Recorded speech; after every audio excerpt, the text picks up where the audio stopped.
Hello, my name is Josh Brolin, a member of Intersil's Power Module Development Team. Today, I am here to show you how simple it is to design in an Intersil Power Module, even for your toughest point-of-load power requirements. With today's power-hungry and noise-sensitive main system components, such as microprocessors, FPGAs, CPLDs, and DSPs, power supply design is becoming more and more complex. Whether it is selecting the right PWM controller, power FETs, compensation components, and inductor, or laying out your board for noise and thermal considerations, designing the right power supply can be a time-consuming and very costly challenge. In order to ease your tensions about power supply design, I would like to demonstrate the simplicity of designing in Intersil's next-generation DC-to-DC power module, the ISL 8200 MIRZ. This is a scalable solution up to 60 amps of output current and will ease your concerns about layout sensitivity and thermal risk thanks to our patented current share architecture and optimized QFN package technology. For starters, I would like to highlight the critical specifications of this power module. First, the input voltage range is from 3 volts to 20 volts. The output voltage range from 0.6 volts to 6 volts.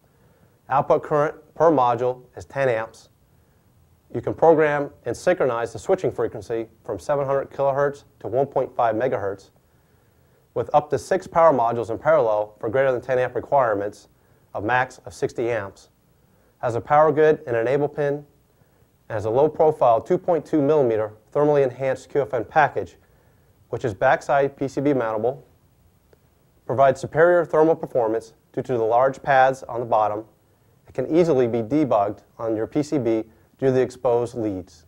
These power modules are ideal for applications including FPGA core, auxiliary, and I/O power, servers, embedded computing, telecommunication equipment, and medical equipment.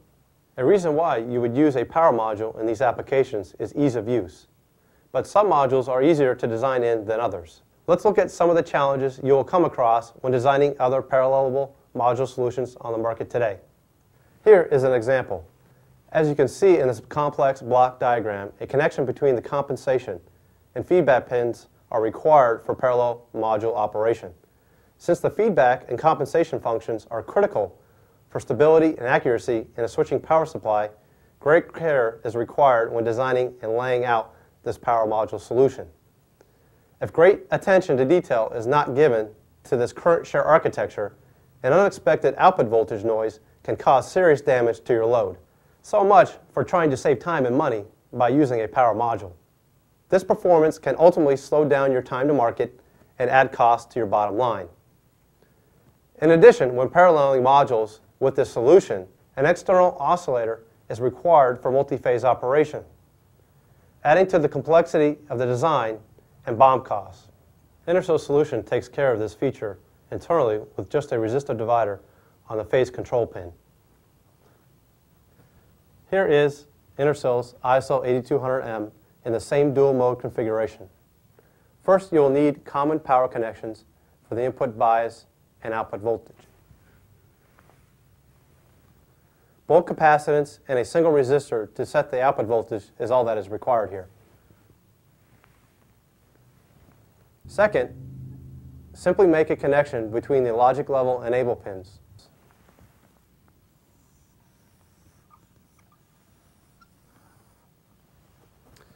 In order to enable and disable the total power supply as needed.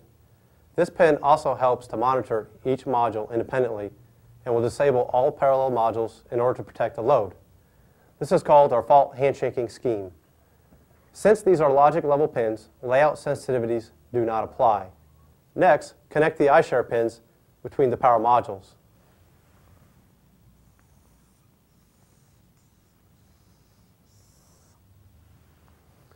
And add a single resistor, RI share, to this pin.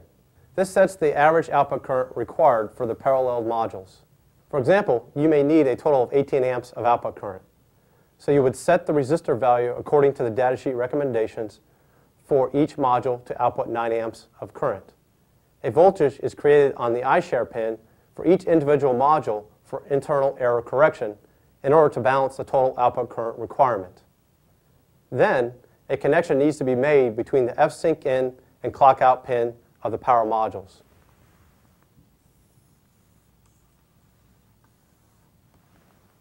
This connection is critical in order to synchronize the power module switching frequencies or program them for out-of-phase operation, if desired. The module with the clock-out connection is considered the master power module and will set the main switching frequency. All other modules connected will either be in phase with the master switching frequency or out of phase, depending on the application requirements. The power modules in parallel can be programmed out of phase by simply adding a resistor divider to the clock control pin per the datasheet recommendations. With these main current share architecture connections of iShare, clock out, F-sync in, and enable that are not layout and noise sensitive and do not impact the output voltage performance, a tightly regulated output voltage can easily be maintained while paralleling multiple modules. This translates into the ability to quickly design and lay out a very reliable, high-power, point-of-load solution to meet most of your existing and future power needs. In summary, Intersil's patented current share architecture reduces design and layout sensitivities due to the common parallel connections being independent of regulating the output voltage, versus the competitor's solution requiring connections being made between noise-sensitive pins.